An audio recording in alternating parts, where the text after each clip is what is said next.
안녕하세요. 빅머니의 권미란입니다. 지난해 이맘때쯤 연초에 물가에 대한 이야기도 긴축만큼 상당히 많았었는데요. 물가에 대한 이야기가 최근에 쏙 들어갔습니다. 그런데 이 물가를 잘 봐야 한다는 시각이 나오고 있습니다. 이번 주 28일에는 한국은행의 2월 금통위가 예정되어 있습니다. 연준이 비둘기파적 기조로 선회하게 되면서 금리 동결이 예상되고 있는데요. 최근 시장에서는 연준이 금리 동결 그 밖에 보유자산 축소 정책을 언제 어떤 형식으로 중단할 것인가 여기에 주목을 하고 있는데요.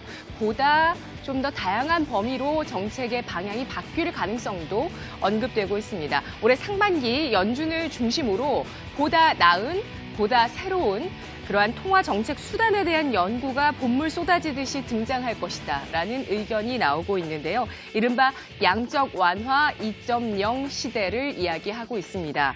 한국투자증권은 오늘 시카고 선언과 양적 완화 2.0 시대라는 분석에서 연준이 어떤 솔로몬의 지혜를 앞으로 내놓게 될 것인지에 대해서 주목을 하는 모습이었는데요. 이번 주 월요일 댈러스에서부터 시작이 되면서 미국 전역으로 릴레이로 컨퍼런스가 열리게 되고요.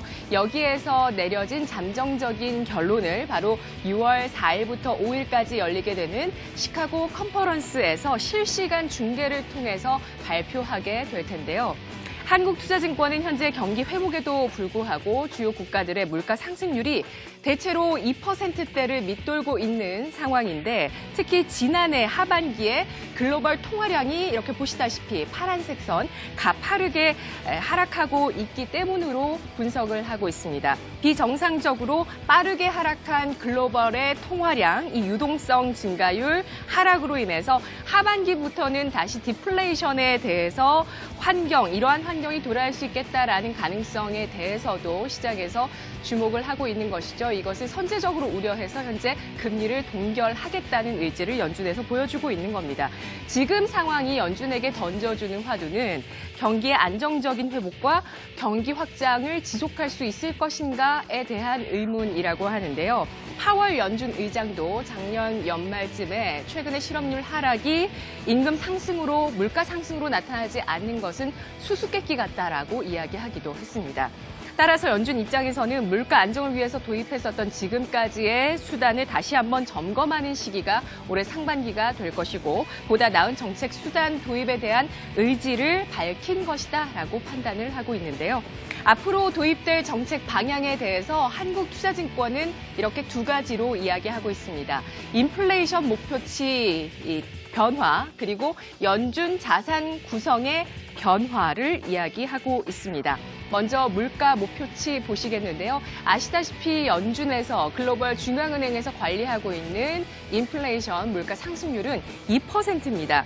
과거 연준은 계속해서 2%의 물가 목표치를 설정하고 이것을 관리해 왔었는데요. 앞으로는 2%를 넘어서는 인플레이션을 허용하는 방향으로 갈 것이라고 내다보고 있습니다.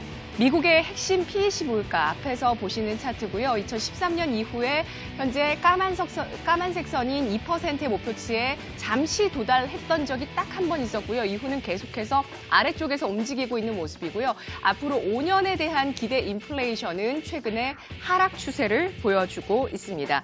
기대 인플레이션을 상승시켜주는 효과를 주면서 유동성과 경기에 긍정적인 영향을 줄 수 있는 정책으로서 최근 연준에서 거론되었었던 것은 오퍼레이션 트위스트인데요. 연준 부의장인 랜덜 쿼럴이 최근 연준 자산에 대해서 코멘트를 하면서 향후 MBS 주택 저당 증권을 매각하고 단기 채권을 매수하는 그러한 오퍼레이션 트위스트 방안에 대해서 최근 공식적으로 언급한 바 있습니다. 양적 완화 정책이 한계점은 있지만 그래도 지금까지 현재까지는 성공적이었다 이렇게 평가를 받는 이유는 금융위기의 진원지인 미국이 빠른 경제 회복을 보였고 주가 상승까지 일으켜졌기 때문인데요. 하지만 지난해 긴축 정책을 거치면서 다시 한번 양적 완화가 디플레이션을 퇴치하는 그러한 완벽한 정책은 아니다라는 점을 인식시켜주고 있다라는 것입니다. 바야흐로 양적 완화의 2.0 시대가 오고 있다라고 이야기를 하고 있습니다. 일단 연준을 시작으로 글로벌 중앙은행이 긴축을 동시에 멈췄고 최근에는 금리 인하 기조를 보여주는 각국의 중앙은행들도 출현하기 시작했습니다. 연준에서 앞으로 올해 상반기 안에 내놓을 솔로몬의 지혜, 이것에 대해서도 여러분께서 주목해 보셔야 되겠는데요. 물가는 꿈틀거리고 있는 것일까요? 물가 어떻게 흘러갈까요? 물가는 너무 높아도 문제, 너무 낮아도 문제입니다. 경기가 침체일 때는 특히 올라가는 것이 굉장히 또 우려스럽고요. 경기가 확장되는 과정에서는 물가가 올라가는 것을 용인해 줄 수 있습니다. 최근 미국 재무부가 지난 22일에 80억 달러 규모의 30년 만기 물가 연계 채권 팁스를 발행했는데 여기에 뭉칫돈이 유입됐다고 발표했습니다. 장기 인플레이션에 대한 전망, 장기 인플레에 대한 어떤 경계, 혹은 이 채권에 대한 가격 메리트 어떤 것이 더 우위였는지 시장에선 여러 가지 이야기들이 나오고 있는 상황인데요. 30년 만기 팁스의 수익률은 1.1% 내외로 지난해 10월 이후 최저치에 머물러 있었습니다. 여기에 많은 매기가 몰렸던 모습인데요. 지금 이상하게도 물가는 너무 낮다라는 것이 현재 연준에서 또 글로벌 어떤 경제에서 인식하고 있는 대목입니다. 이러한 문제점들, 여러 가지 여건상 물가를 오르게 하거나 적극적으로 이끌거나 상승시키거나 혹은 물가가 올라도 이것을 용인하는 연준의 정책 변화가 있을 수도 있겠다라고 시장에서 주목을 하고 있는 것입니다. 필립스 곡선은 어떨까요? 고장난 것일까요? 아니면 이제 현재 여건 경제적인 시스템 상황에서는 작동하지 않는 경제 법칙일까요? 이에 대해서 굉장히 또 많은 이야기들이 나오고 있는데요. 필립스 곡선은 보시다시피 실업률과 물가 상승률 혹은 임금 상승률의 그러한 반비례적인 매우 안정적인 함수 관계가 있다는 것을 설명하고 있는 그러한 경제 법칙입니다. 실업률이 낮아지게 되면 물가 상승률이 올라가고 실업률이 올라가면 물가 상승률이 0을 수렴하면서 마이너스까지 내려갈 수 있는 디플레이션까지 나타날 수 있다는 것을 이 함수를 통해서 아실 수가 있는데요. 현재 선진국의 고용을 보면 사실 고용이 굉장히 좋습니다. 매우 뜨겁고 매우 안정적인 고용을 보여주고 있지만 작년 이맘때도 증시 리스크로 긴축 정책 인플레이션 이야기가 나왔지만 사실 지난해는 인플레이션보다 오히려 물가가 2%에 도달하지 않는다는 점에 대해서 연준에서 문제점으로 인식하고 있다는 점 오늘 제가 말씀드리고 있는 내용의 핵심이라고 보실 수 있겠는데요. 사실 필립스 곡선은 평탄화되고 있다라는 이야기도 그동안 많이 있었죠. 함께 보시죠.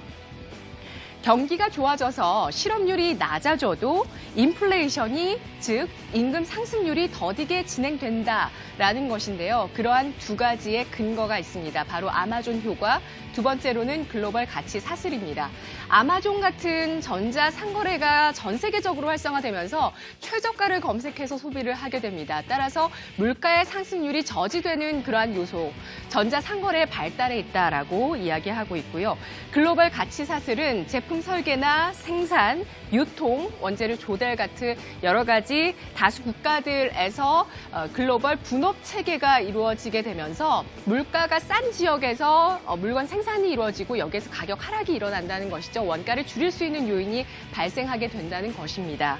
경제 성장률을 높이는 방안, 최근 들어서 국책연구소 산업연구원이 4차 산업혁명 시대에 따른 중장기적인 산업구조에 대한 전망을 내놓으면서 이야기를 하고 있는데요.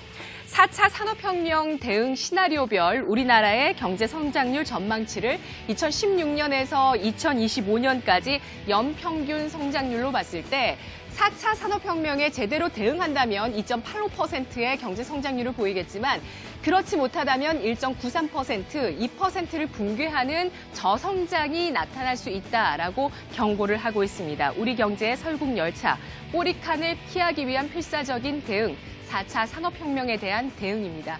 이 시각 주요 경제 뉴스 오상혁 아나운서입니다.